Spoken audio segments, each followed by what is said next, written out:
Data breaches have become an annoyingly normal part of life. In fact, there are so many of them now that most don't even make the news anymore. And the problem is getting worse.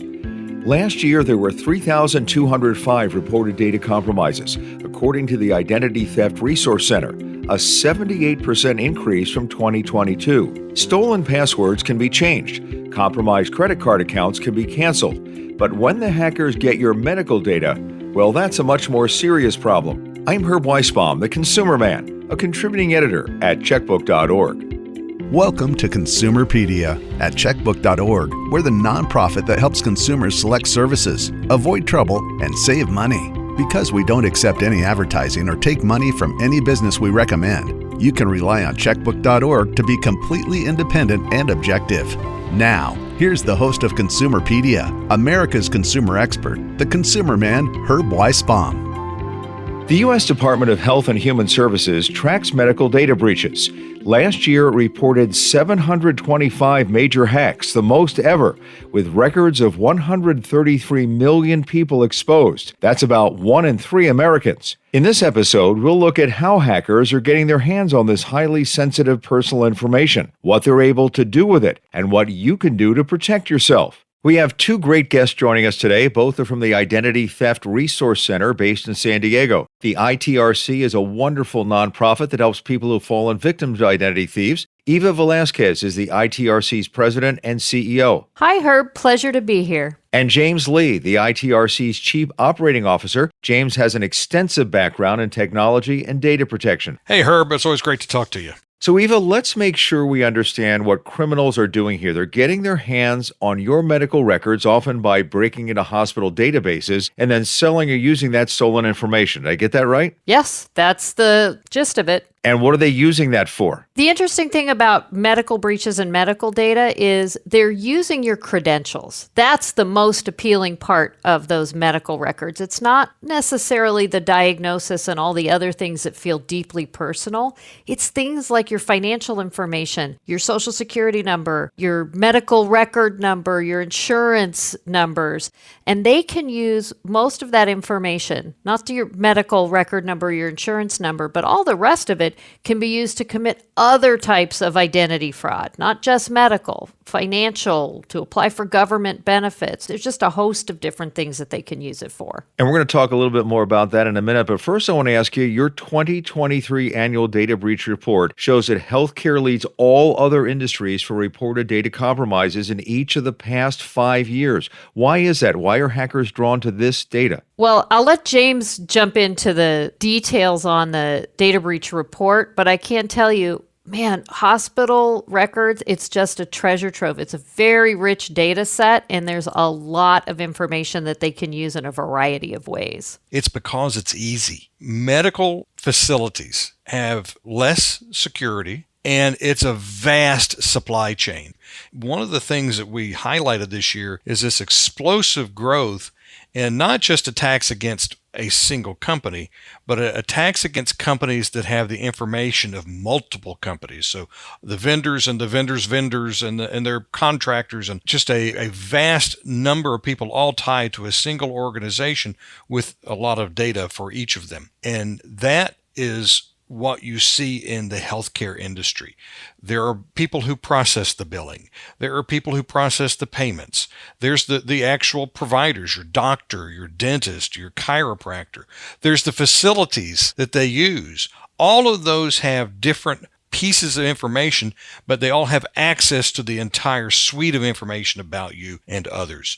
So it's possible for you to attack a single organization and to get the records of thousands of other companies and all of the information that those thousands of companies have. And that's what we're seeing in the healthcare industry, is that access to as much data as they can get.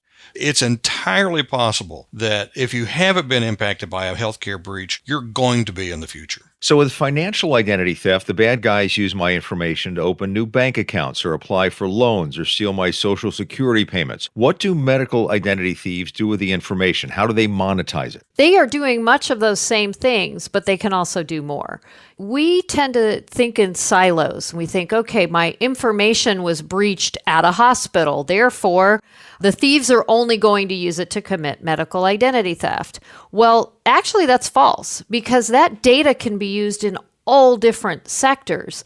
So they are doing just what you listed, opening new bank accounts, applying for loans. They could steal your Social Security payments.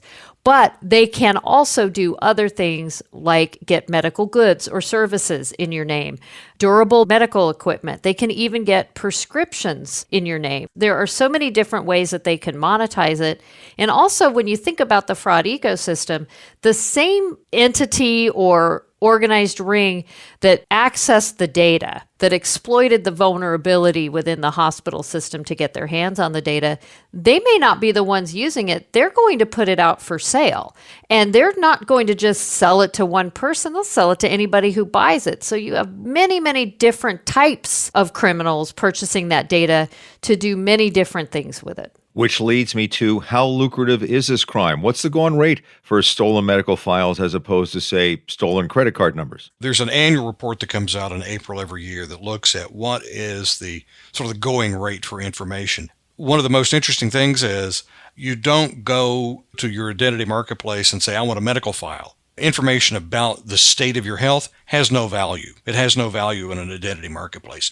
They're after those constituent parts of that file. So a credit card, depending upon what kind of credit card it is, may go from between $30 to $60. But if you have a stolen prescription label, that can go for as much as $100, or that just the information from the prescription label can go for $100. There's other kinds of information that if they have access to, it's going to go from anywhere from $10 or $15 all the way up to hundreds of dollars. So on a per piece of information basis, it's quite lucrative because there is this insatiable thirst for information that the identity criminals have that they're going to turn around and use to commit another kind of crime. So what do they do if they use this information to buy drugs in my name or buy wheelchairs in my name or medical equipment? Do they then sell that, or what do they do? What are they doing with the stuff they buy? Yeah, they turn around and they sell it. Herb, you know this. They're very good at making money. They will find a way to make money off of anything they can get their hands on. So could you guys speak to how they're breaking into these databases? I mean, are they using phishing email, or they have inside sources? Are they using some techno hacking thing, all the above? How are they getting into all these medical databases? There's two ways. There's exploiting the technical vulnerabilities, and James will speak to that. But we also have to remember with social engineering and phishing, that's where they're hacking into our brain. They're getting us to click on a link, whether it's an employee or an end user. They're using both tactics. To Eva's point, when they're breaking into databases, they're either getting into it because they've social engineered their way in. Maybe they talked their way in to getting access. But they also are using information stolen from other data breaches. And one of the main things they use are legitimate credentials, legitimate login and passwords from an organization or from an individual that they can then use to get into a system that has medical information. That's a very common way. You also see a high level of malware, and now they're using some technical means to get in. Because you have so many organizations, and a lot of them are very small, who don't have the same level of cybersecurity that a large multinational healthcare organization would, which is one of the reasons why the bad guys target those smaller organizations in this big supply chain, because they don't have the protections. So we're seeing that here as well, where they're specifically seeking out small groups that just can't stand up to either the kind of malware or the brute force attacks or the social engineering. A bigger organization that has better resources, they can stand up against that, but smaller organizations, more often than not, cannot do that. James, when I first started reporting on medical identity theft, a lot of the problem was blamed on sloppy security practices, such as people carrying around information on laptops, leaving it in their car, or not encrypting the data. Is this still a problem? When we talk about back in the day, we're talking about, 10 years ago, which it doesn't seem that long ago. You did have issues with information being left out in the open. We still had paper files even 5 and 6 years ago. They were being stolen or they would be improperly disposed. We still see that. We don't see that the way we do the more sophisticated kind of attacks. Today, the risk is primarily to these electronic records, and that's why you have to have a different kind of security practice. We haven't really fully made the transition for every organization to realize they've got to be just as careful with the electronic information as they have historically been with the paper documents. Has the push to digitize medical records created a bigger target surface for these ID thieves? Absolutely.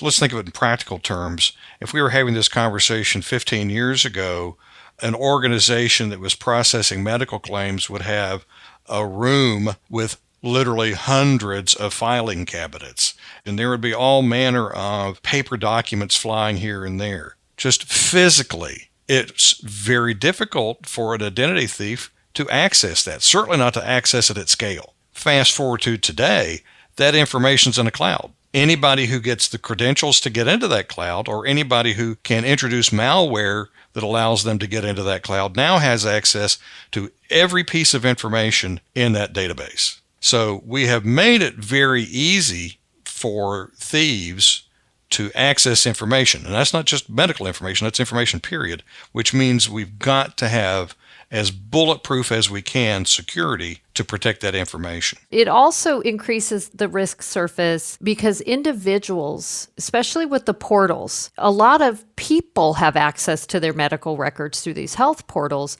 and they don't necessarily manage them the way they need to.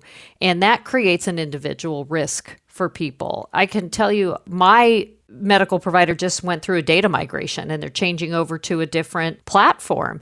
And the emails that they sent out, I just felt like, man, how many people are, one, either going to go, this is a scam and not respond, and then have to go through the process in a different manner anyway. And two, the scammers keep an eye out for these things. I mean, they're in the know.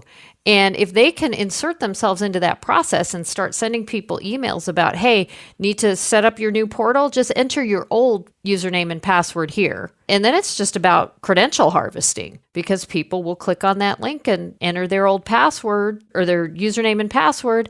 And if they're not practicing good password hygiene and using that password in other areas, maybe it's the same one they use for their bank. There's just a lot of tentacles when we're talking about digitizing all of these important records and then allowing individuals to have access to them through a portal. You know, medical identity theft can last a lifetime and have life-threatening consequences. That's straight ahead. I'm Herb Weisbaum, the Consumer Man, and you're listening to Consumerpedia, powered by checkbook.org. If you like what you hear, we hope you'll consider being a Consumerpedia supporter by using the link at the bottom of the show notes to make a small contribution each month. This is Consumerpedia. When an identity thief hijacks your bank account or opens a new credit card in your name, there's usually something you can do to get things right again fairly quickly. And in most cases, the financial institutions will take the loss, not you. Eva, what sort of things happen to victims of medical identity theft? Well, Herb, I'll tell you, this is a real life story. It can be all of the same implications that you get with financial identity theft, but then it just balloons. There's not one universal place where you can go to resolve this issue. We had a woman who was a victim of medical identity theft, had her identity misused to get medical services, but also prescriptions. So she was dealing with mixed medical records where she had improper diagnoses within her medical records that she had to clean up. She was dealing with her insurance provider, trying to prove to them that I did not receive those, and she had to go through that issue of proving that to them. But with the prescriptions, what ended up happening was, because it was for narcotics, it triggered law enforcement intervention because it was many, many different pharmacies all in the same region. She not only had to deal with all of the medical issues and was unable to get prescriptions that she needed for her own medical care, but now law enforcement was investigating her for a crime, and she had to deal with that. And she didn't learn about that until they actually came to her home to issue an arrest warrant, went to her children's schools, pulled them out of school, and put them in the custody of Child Protective Services. Wow. It was absolutely devastating for her. And she did nothing. She was not a party to any of this. She did absolutely nothing wrong. but all of the burden fell on her to prove that she wasn't engaging in this behavior. Again, to the point where she had to deal with the criminal justice system in addition to her insurance provider and her healthcare provider. Well, when I first did this story a long time ago, I talked to a teenager who was trying to donate blood. There was a blood drive at her high school because a bunch of kids had a car accident and they needed blood. And she was told that she couldn't donate blood because she had AIDS. And clearly this little girl did not have AIDS, but it was in her medical record. And after doing a lot of checking, it took them like a month working with the Red Cross to get the documents changed. But somebody obviously had used her medical information to get treatment for AIDS somewhere else in the country. And somehow that got stuck in her medical file. And, that's kind of scary when that kind of thing happens. That's terrifying when that happens. I mean, what about when it's less obvious and you don't know and your doctor is operating under the wrong set of facts and not diagnosing you for a problem? Maybe you have all the hallmarks for appendicitis and you should have your appendix removed, but your medical file says you already did. So your doctor is not going forward in that diagnosis because they go, well, that can't be it. I mean, think about that. James, can victims of medical identity theft ever rest easy, or do they need to be vigilant for the rest of their lives that false medical information may show up in the files somewhere, sometime? Unfortunately, the reality is it is going to be a lifetime of diligence. And it's not just for victims of medical identity theft. It's people whose identities are compromised, period, because it is something that we see time and again in our research and in talking to victims. If you have been the victim once, there's a very high likelihood you're going to be a victim again, even within the first 12 months. So it is something that you have to be watchful for at all times. And the burden of these losses is shouldered by Medicare or Medicaid, the federal government, or ultimately all taxpayers or private insurance companies, which drives up premiums for everyone, right? We all pay the price for identity crimes. So is there anything being done to secure our medical records? And are there things you can do to protect yourself? We'll talk about that next. I'm Herb Weisbaum, the Consumer Man, and you're listening to Consumerpedia, powered by checkbook.org. Consumerpedia Fast Facts. Some well-known companies have had some significant breaches in the past 10 years. At Yahoo, 3 billion accounts were compromised in 2017. In this breach, security questions and answers were also leaked. Yahoo had an earlier breach of 500 million accounts in 2014. LinkedIn had 700 million accounts exposed in 2021. This breach affected more than 90% of all LinkedIn users. Facebook had 533 million user accounts exposed in 2019. And in 2018, Marriott International said hackers had stolen the account information of approximately 500 million Starwood Hotel customers. So, James, what's being done, if anything, to stop the hackers from getting into these databases and stealing our medical files? The main thing is large organizations are actually investing a significant amount of money, particularly the publicly traded healthcare companies, to secure this information. And they're giving the people in their food chain, in their supply chain, assistance to also secure their systems. So we've got working from there. We do have a whole series of new regulations that have been implemented, particularly for publicly traded companies, that are going to give companies additional incentive because they want to avoid fines and enforcement actions. So we'll see some improvement from that. But at the end of the day, we've got to make sure that we're being equally as diligent and as innovative as the bad guys. The bad guys are really good about once we make some defensive action, they'll find a way around it.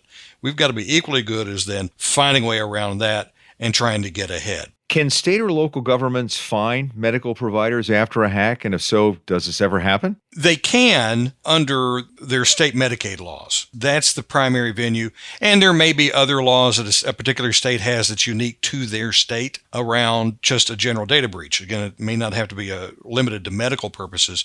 There may be some enforcement action available there. The strongest enforcement, the strongest regulation we have in the U.S. is, people may have heard the term HIPAA, which governs healthcare organizations across the country.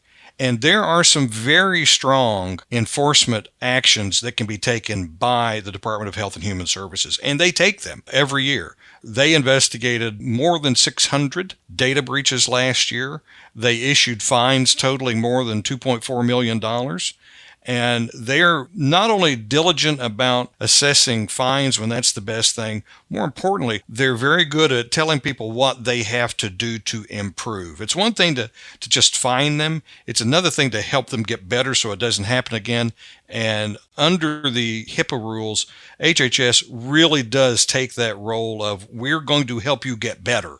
They take that very seriously, and that's important because you don't always see the repeat attacks and repeat breaches that you do in other sectors. Once a healthcare organization's been attacked and they've been tagged by HHS, you don't see that re-attack rate the same you do elsewhere. So that's very effective. But there's still a lot more we could do to help prevent these kind of attacks. Eva, is there anything I can do to secure my medical records? It seems like it's up to those who collect it to secure it. Well, it's a shared responsibility, but you're right. Your provider has a responsibility to be a good steward of those records and the data that you give them. Now, you can ask them for their policies, their data security and privacy policies. Ask them how they're keeping your information safe. But you can play a role just practicing good identity hygiene. Now, when it comes to medical identity theft, the top two things I tell people to do are read your explanation of benefits. It's such a habit. You see the statement, "This is not a bill," on the top, and you go, I don't have to be worried about this because they're not asking me for money. But read it and make sure that you recognize the goods and the services and the appointments that are described. And if you don't, inquire and ask questions.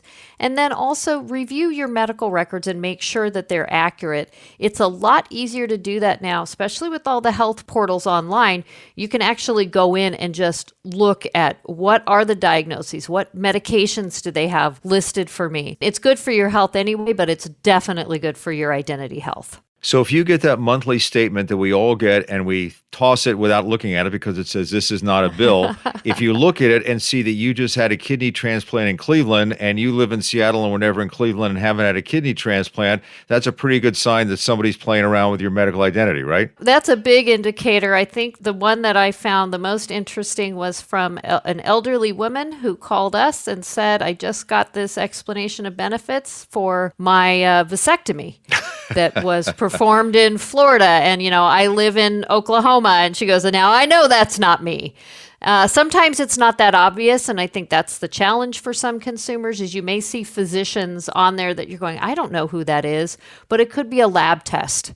You can usually trace it back to some kind of care that you received, but I still encourage people, if you don't recognize it, start asking questions. And on your portal, you could look for things like drugs that were never prescribed or procedures you never had or that sort of thing, right? That would be a giveaway there. Exactly. Anything that you're just going, that just doesn't sound like a service I got or something that I needed, or that's unbeknownst to me that I have that health condition.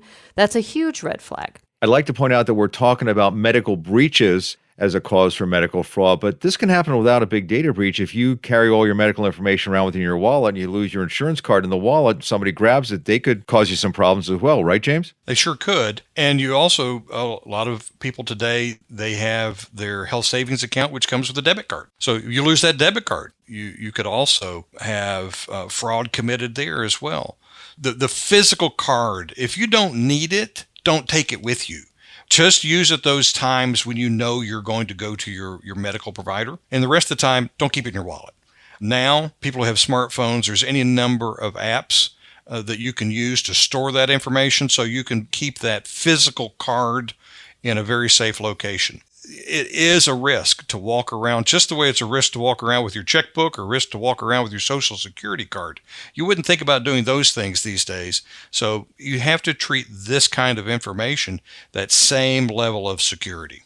Typically breach victims are offered free credit monitoring for a year or two. Doesn't correct the problem or prevent bad things from happening, but when I get them, I figure it's free, might as well sign up for it. Eve, is that a good way to go? That is what we encourage people to do.